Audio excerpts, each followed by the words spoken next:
নিশা Airtel টাৱাৰৰ machinery বস্তু চুৰি কৰিবলৈ আহি ধৰা পৰিল 2 চোৰ।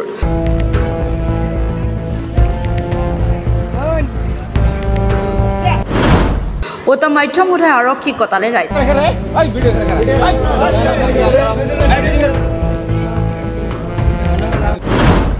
এই ঘটনা সংঘটিত হৈছে বঙাইগাঁও জিলাৰ নাম্বাৰপাৰা প্ৰথম খণ্ডত।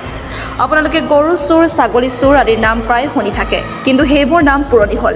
এতিয়া ওলাইছে ঠায়ে ঠায়ে স্থাপন কৰা মোবাইল টাৱাৰৰ মেচিন চুৰ কৰা চোৰ। আজি পুৱতি নিশা বঙাইগাঁও জিলাৰ ককিলা আৰক্ষী নিৰীক্ষণ চকীৰ অন্তৰ্গত নাম্বাৰপাৰা প্ৰথম খণ্ডৰ মাজিদুৰ ৰহমানৰ ঘৰত স্থাপন কৰা এয়াৰটেল টাৱাৰৰ মেচিন আৰু আন সামগ্ৰী চুৰি কৰিবলৈ আহি ধৰা পৰে 2জনকৈ চোৰ। পুৱতি নিশা কিবা শব্দ শুনাত মাজিদুৰ ৰহমান বাহিৰলৈ ওলাই আহে। পিছত টাৱাৰৰ ওপৰৰ ফালে ভালদৰে চোৱাত মানুহৰ নিচিনা দেখা পায়। লগে লগে ওচৰ চুবুৰীয়াক মাত দিয়া স্থানীয় ৰাইজে সি চোৰ দুটাক কৰায়ত্ব কৰি উত্তম মাধ্যম সোধায়। ঘটনাস্থলীত ককিলা আৰক্ষী উপস্থিত হোৱাত আৰক্ষীক চমজাই দিয়ে চোৰ দুটাক। ইফালে চোৰ দুটাই উল্লেখ কৰা মতে তেওঁলোকে বিভিন্ন ঠাইত টাৱাৰৰ মূল্যৱান সামগ্ৰী চুৰি কৰি বিক্ৰী কৰি আহিছে।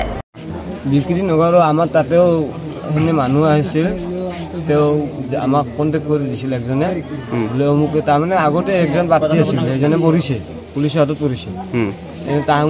তাহাৰ লগত এনেই ঘূৰা ফুৰাকৈ থাকিছিলোঁ, তাতে একজনৰ লগত কামো কৰিছিলোঁ।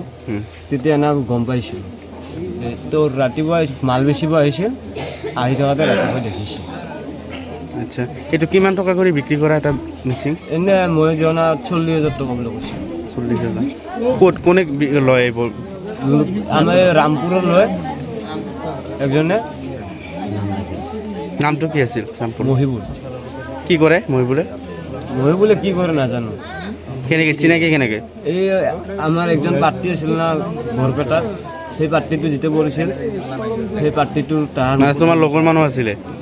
লগৰে আছিল। মই এই কাম কৰা নাছিলোঁ না, আগতে কি কৰিছিল? লগ এইগিলা কাম কৰা নাছিলোঁ, আজি ইয়াতে প্ৰথম। কাৰণে আমি কেনেকৈ নামে কি কৰে আমি নাজানো।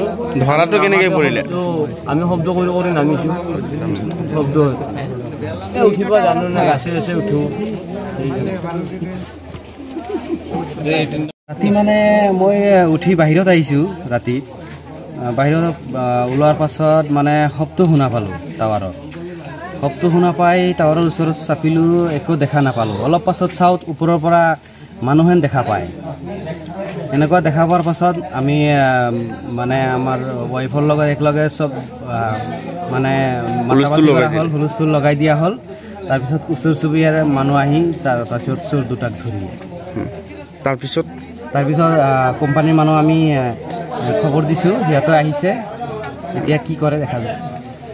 কেইজন আছিলে মানুহ? 2জন আছিলে। মানে টাৱাৰৰ বস্তু খুলি আছিল নেকি? হয়, সিহঁতে কোৱা হিচাপত কিবা বস্তু খুলি আছিল। ক'ত এইটো ঘটনাটো ক'ত হৈছে? এইটো নাম্বাৰপাৰা পাৰ্ট 1। এতিয়া কি ক'ব আৰক্ষী, কি ক'ব যিহেতু মাজে মাজে এনেকুৱা ঘটনা হৈ আছে? এনেকুৱা এতিয়া খবৰ পাই আছোঁ যে বিভিন্ন টাৱাৰত যায় এনেকুৱা চোৰবিলাকে কিবা বস্তু টাৱাৰৰ চুৰ কৰে, নেটৱৰ্ক নাপায় এতিয়া সেইসকল জেগাত। তো পুলিচ প্ৰশাসনক আমি এইটোৱে অনুৰোধ জনাওঁ যাতে ইয়াক উচিত শাস্তি দিয়ে আৰু নেক্সট যাতে কোনো টাৱাৰত আৰু কোনে জড়িত আছে এইটো মানে ধৰিব কাৰণে, মানে আৰুতো বহুত জড়িত আছে, ইহঁতৰ কাৰণে ধৰিব যাতে পাৰে। হয় হয় হয়, ইহঁতৰ কাৰণে ইহঁতক ধৰি যাতে চব চোৰৰ লিংকটো পায়, সবকে ধৰিব পাৰে, সেইটোৱে মই মানে অনুৰোধ কৰিছোঁ। Let's report any live. খবৰ মানে এনি লাইভ 24/7 আৰু এনি লাইভ ডিজিটেল। যিকোনো খবৰৰ বাবে যোগাযোগ কৰক 9387734920 আমাৰ এই নম্বৰত।